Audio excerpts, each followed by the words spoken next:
నమస్తే సార్. నమస్తే శ్రుత.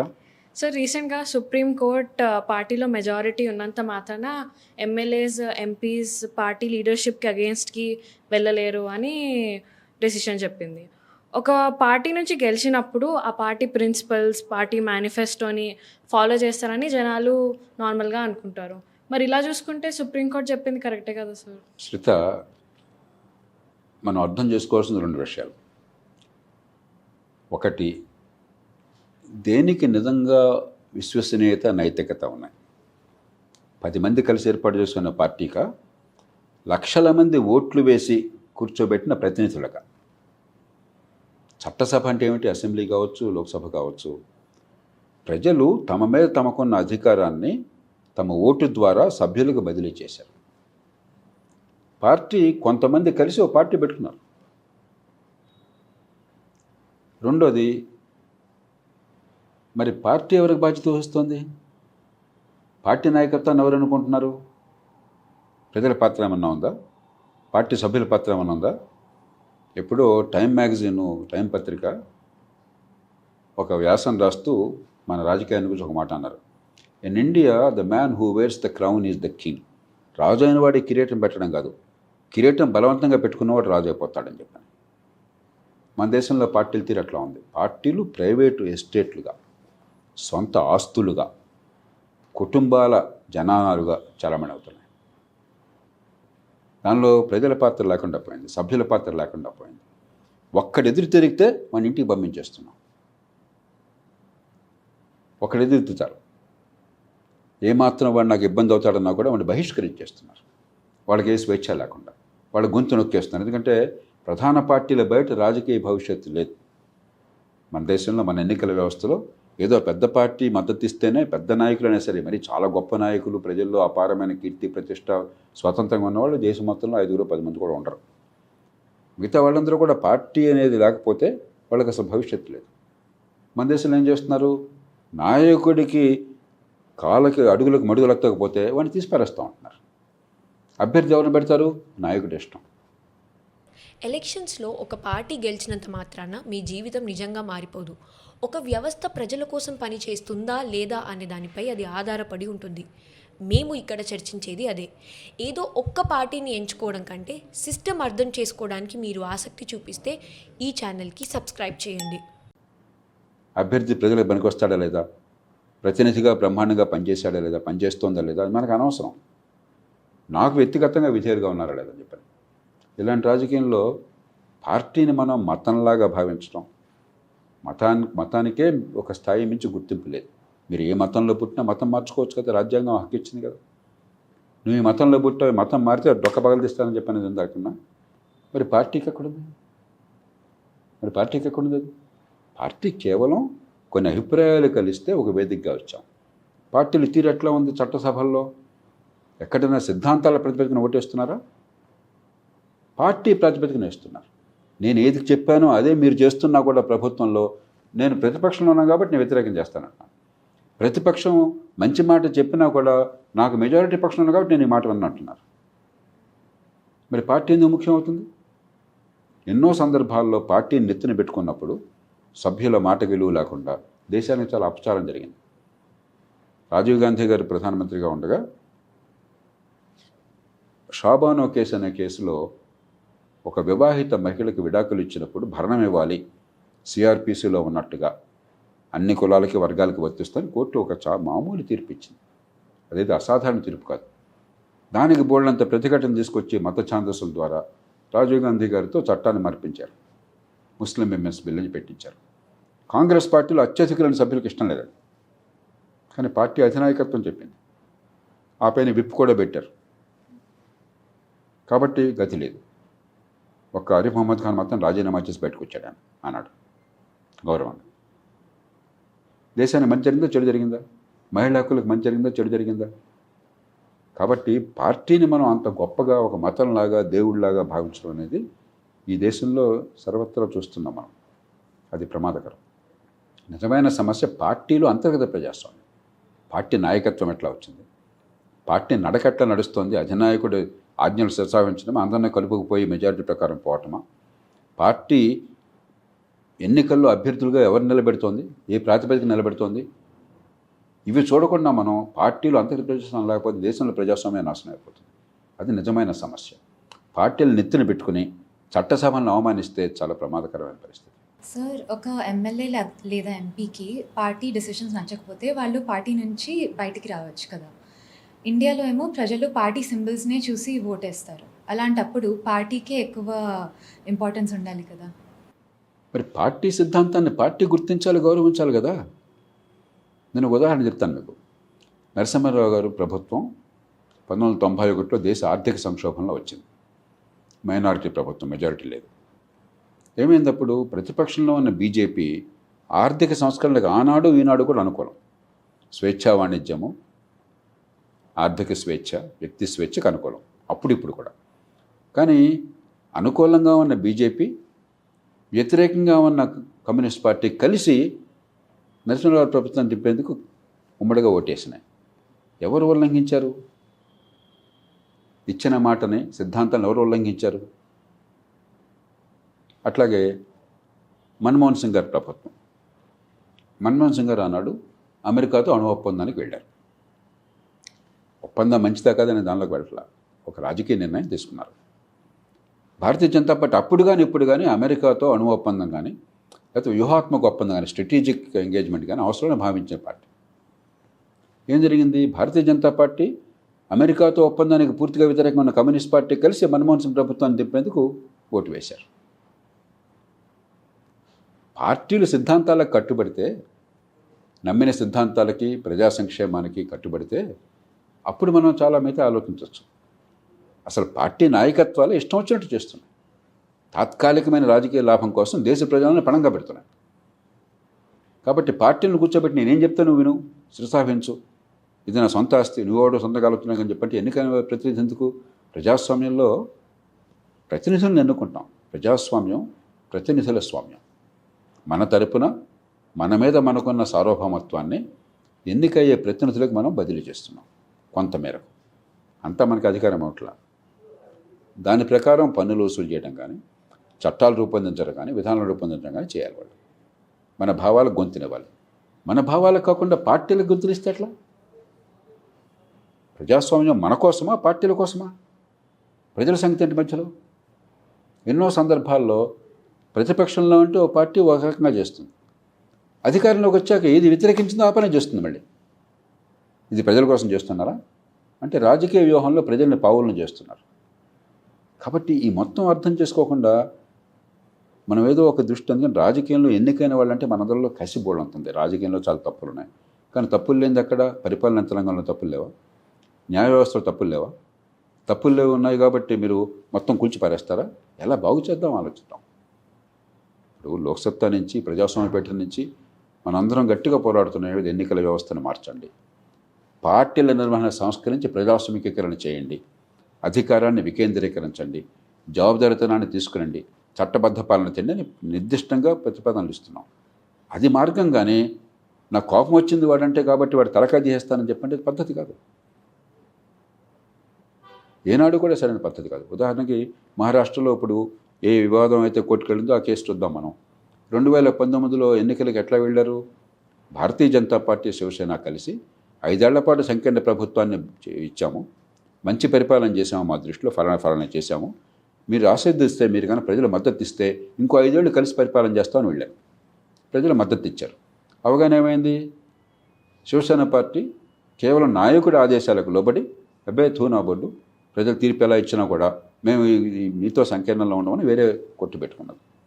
దానిలో మెజారిటీ సభ్యులు ఇది కరెక్ట్ కాదు, ప్రజల ముందుకు వెళ్ళింది మనం బీజేపీ, మేము కలిసి సంకీర్ణ ప్రభుత్వం ఏర్పాటు చేస్తామని చెప్పని అంటే వాళ్ళ మాట మళ్ళా బయటకు వచ్చారు.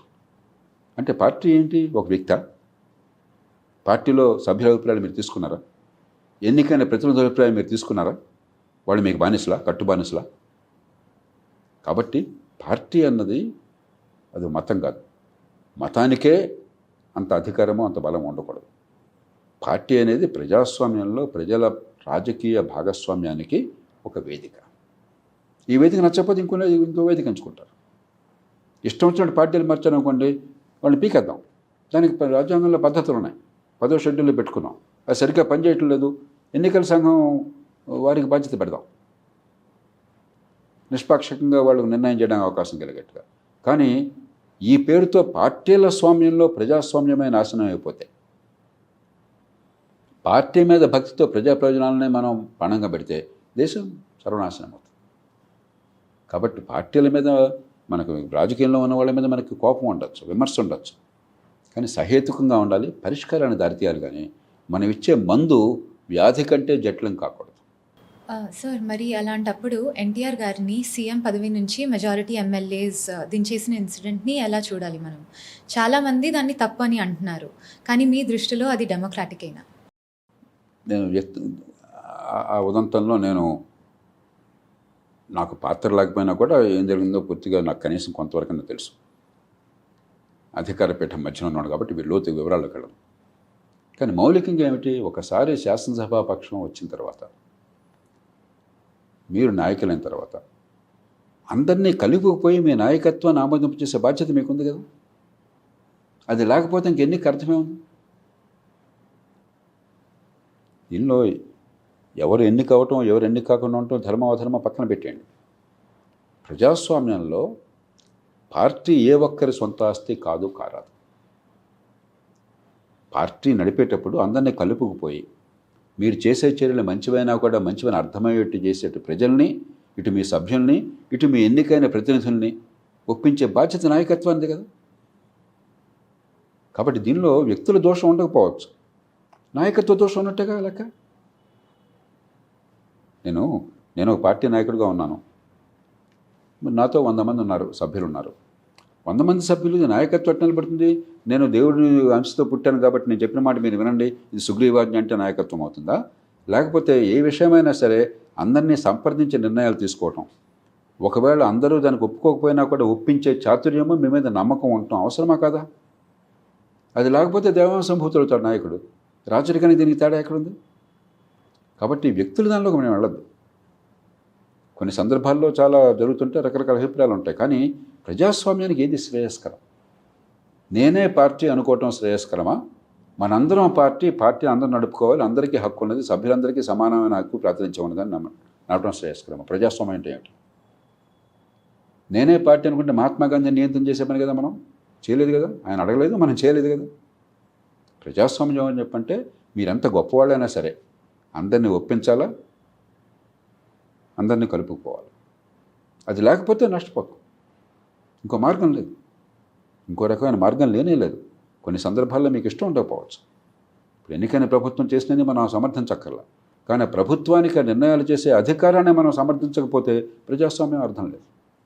అలాగే ప్రభుత్వం అందరినీ సంప్రదించాలనే దాన్ని కట్టుబడకపోతే ప్రజాస్వామ్యానికి అర్థం లేదు. నేను ముఖ్యమంత్రి, నేను ప్రధానమంత్రి, నా ఇష్టం, మీరంతా కట్టుబానిసలుగా ఉండండి చెప్పినట్లుగా ప్రస్తుతం ఈ పార్టీ ఫిరాయింపు నిషేధ చట్టం చేసింది అదే.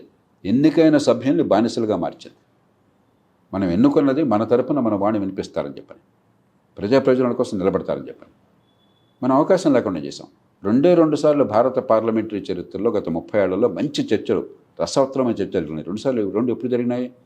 పార్టీ నాయకత్వం విప్పును ఉపసంహరించి మీరు మనసులో మంది స్వేచ్ఛగా చెప్పండి అన్నప్పుడు జరిగినాయి. ఆ 2 ఏమిటి? GST బిల్ మీద, లోక్పాల్ బిల్ మీద అద్భుతమైన చర్చలు ప్రపంచ స్థాయిలో జరిగింది.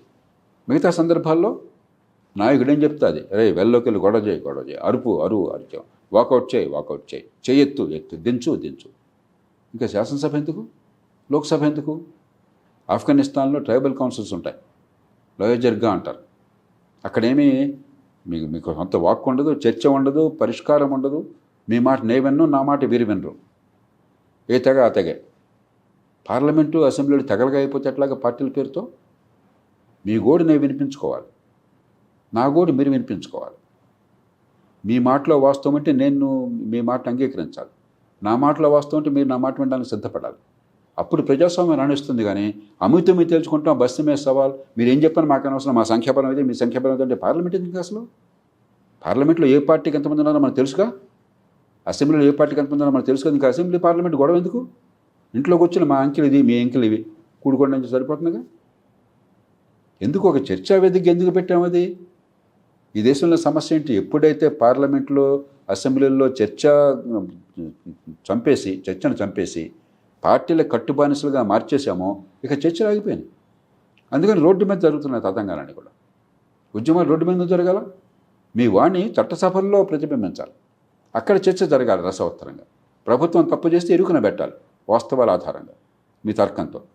ప్రభుత్వం తనకు బలమైన వాదన ఉంటే అక్కడ చట్టసభ ఆధారంగా వాదన వినిపించాలి. దాన్ని చంపేయబట్టే కదా ఇవాళ రోడ్డు మీదకి వస్తుంది ఉద్యమాలు. అది ప్రజాస్వామ్యం అవుతుందా? కాబట్టి మనకి పార్టీలో ఎన్నికైన వాళ్ళు కానీ లేకపోతే సభ్యులు కానీ తప్పులు చేయటంలో తగిన మన వాదన. మన ప్రజాస్వామ్యంలో విపరీతమైన లోపాలు ఉన్నాయి. దాని గురించి లోక్సత్తా మొదటి నుంచి వాదిస్తున్నది. కానీ పరిష్కారంలో భాగం అవుతున్నామా, సమస్యను మరింత జటిలం చేస్తున్నామా? రాజకీయ పార్టీలు అంతర్గత ప్రజాస్వామ్యాన్ని పెట్టండి. జర్మనీలో ఉదాహరణకి వాళ్ళ బేసిక్లా వాళ్ళ రాజ్యాంగంలో 21వ అధికరణం ఉంది. దానిలో రాజకీయ పార్టీలు ప్రజాస్వామ్యబద్ధంగా, పారదర్శకంగా, జవాబుదారీగా నడవాలని చెప్పన్నారు. దానికోసం ఫెడరల్ చట్టం చేశారు. ఆ చట్టం ప్రకారం నడుస్తాయి. ఎవరు నాయకుడు అన్నది వాళ్ళ సొంత ఇష్టం కాదు. ఎవరో మన ఠాకరేనో మరొకళ్ళు వచ్చి నేను నాయకుడిని, నా తలక మీద కిరీటం పెట్టుకున్నాను, నా మాట శిరసా వహించాలి మీరంతా అని చెప్పంటే వచ్చేది కాదు. అందరూ ఆమోదించి ఓటు ద్వారా ఎన్నుకునేది నాయకత్వం అవుతుంది. మళ్ళీ మళ్ళీ ఎన్నికలు జరగాలి. అలాగే ఎవరు అభ్యర్థి కావాలనేది మీ ప్రైవేట్ వ్యవహారం కాదు. ఇప్పుడు మన చూడండి ఎన్నికల టైంలో వచ్చేసరికి ఎవరికి ఇట్టిస్తారని చెప్పి ఎంత గుడిపుఠానులు, ఎంత ఉత్కంఠ. అది పద్ధత? సభ్యులు ఆమోదంతో తీసుకోవాలి, సభ్యులు నిర్ణయించాలి. అమెరికాలో డొనాల్డ్ ట్రంప్ వచ్చినా, బరాక్ ఒబామా వచ్చినా కూడా పార్టీ నాయకులు కూర్చొని నిర్ణయించట్లా, పార్టీ సభ్యులు ఓటేసి నిర్ణయిస్తున్నారు. కాబట్టి పార్టీ ప్రజాస్వామ్యబద్ధంగా పనిచేయాలి, అందరిని కలుపుకోవాలి. కాబట్టి మెజారిటీ అభిప్రాయం ప్రకారం ఈ పార్టీ. ఒకసారి ఎన్నికైన సభ్యులు ఉన్న తర్వాత పార్టీకి స్వచ్ఛంద సంస్థలకి తేడా ఏమిటి? ఒకే ఒక్క మౌలికమైన తేడా.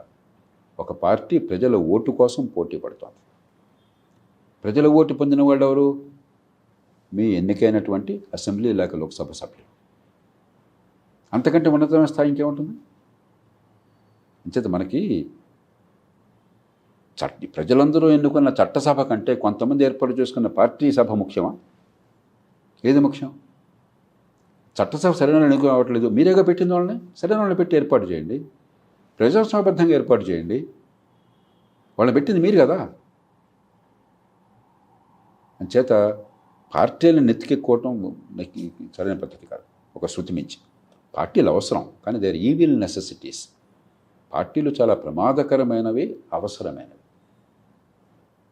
చాలామంది తత్వవేత్తలు, రాజ్యాంగవేత్తలు ఇది గుర్తించారు. అందుకనే అమెరికన్ రాజ్యాంగంలో ఇంకో చోట కానీ పార్టీలు లేకుండా చేద్దాం అనుకున్నారు, కానీ కుదరలా. పార్టీలు అవసరం, అనివార్యం. కానీ పార్టీలను మనం నెత్తిన పెట్టేసుకుని పార్టీలకి ప్రజాస్వామ్యాన్ని పూర్తిగా పనిచేయకూడదు. ప్రజాస్వామ్యం నిలబడాలి. అందుకే లోక్సత్తా పార్టీ పెట్టినప్పుడు వ్యవస్థాపకుడు నేనే, అందరికీ తెలుసా సంగతి.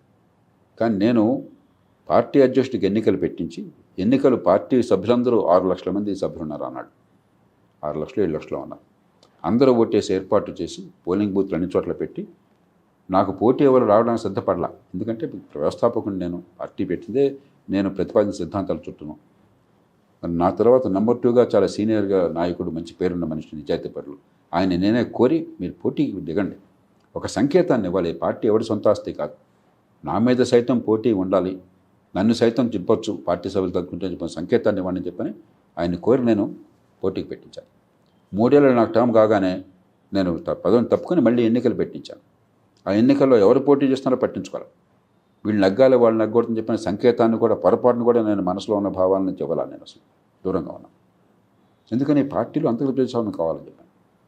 అలాగే ఎమ్మెల్యే క్యాండిడేట్లుగా, ఎంపీ క్యాండిడేట్లుగా ఎవరిని పెట్టాలన్నప్పుడు ఎక్కడ వీలుంటే అక్కడ పోటీ ఉన్నప్పుడు ప్రాథమిక ఎన్నికలు జరిపాం. సభ్యులందరినీ మీరు ఎంచుకోండి అన్నాం. కొన్ని చోట్ల ప్రాథమిక ఎన్నికలు జరిగినాయి. ఆ ఎన్నికల్లో ఎవరు ఎక్కువ మంది ఓట్లు వేస్తే వాళ్ళ అభ్యర్థులు అన్నారు. అది ప్రజాస్వామ్యం. పార్టీలను ఆ దిశగా పంపించాలి. సుప్రీంకోర్టే కనుక ఆ రకమైన ఆదేశాన్ని ఇచ్చి పార్టీలు ప్రైవేట్ ఆస్తులుగా, సొంత జమీందారీలాగా చలామణి అయితే ప్రజాస్వామ్యం కాదు. అది పార్టీలు ప్రజలకి, సభ్యులకి జవాబుదారీగా ఉండాలి, పారదర్శకంగా ఉండాలి. పార్టీ నాయకత్వం కానీ, పార్టీ తరఫున పోటీ చేసే వాళ్ళ అభ్యర్థిత్వం కానీ పార్టీ సభ్యులు నిర్ణయం చేయాలని ఆదేశం ఇస్తే అద్భుతంగా ఉండేది. అంతేగాని పార్టీ సుప్రీము, పార్టీ ఎలా పనిచేసినా కూడా, పార్టీ స్వయంభూ అయినా కూడా, కుటుంబ పారంపర్యం, వంశపారంపర్యంగా వచ్చినా కూడా, నాయకత్వాన్ని బలవంతంగా తీసుకున్నా కూడా పార్టీ శిరోధార్యం అని చెప్పంటే మీరు పార్టీలను ప్రజాస్వామ్యం కంటే పైన పెడుతున్నారు, ప్రజలు ఎన్నుకున్న చట్టసభల కంటే పైన పెడుతున్నారు. అది చాలా ప్రమాదకరం. సార్ ఈ ఇంటర్నల్ డెమోక్రసీ అనే కాన్సెప్ట్ మన పొలిటికల్ పార్టీస్లోకి ఎలా తీసుకొని రావాలంటారు సార్? మన నుంచి రావాలి, ప్రజల నుంచి రావాలి. మనం డిమాండ్ చేయకపోతే అధికారంలో ఉన్నాడు ఎప్పుడైనా సొంతంగా ఇచ్చేస్తాడు అధికారాన్ని. పార్టీ అనేది ఒక కంపెనీ లాగా, ఒక ఆస్తిలాగా తయారైపోతే మరి మన నుంచి ఒత్తిడి రావాలి, పార్టీ సభ్యుల నుంచి రావాలి. ఈవేళ పార్టీ సభ్యులు 190 మంది పల్లకీలు మోసే బోయిలుగా మార్చేశారు. పార్టీ సొంతదారులు కాదు, అధినాయకుల కనుసన్నల్లో మెరిగేట్టుగా పార్టీలను తయారు చేశారు. కొన్ని పార్టీలు అయితే పూర్తిగా వంశపారంపర్యం, వాళ్ళ కుటుంబాన్ని తప్ప ఇంకోటికి లేదు అనే పరిస్థితి కల్పించారు. ఇది ప్రజాస్వామ్యం కాగలదు.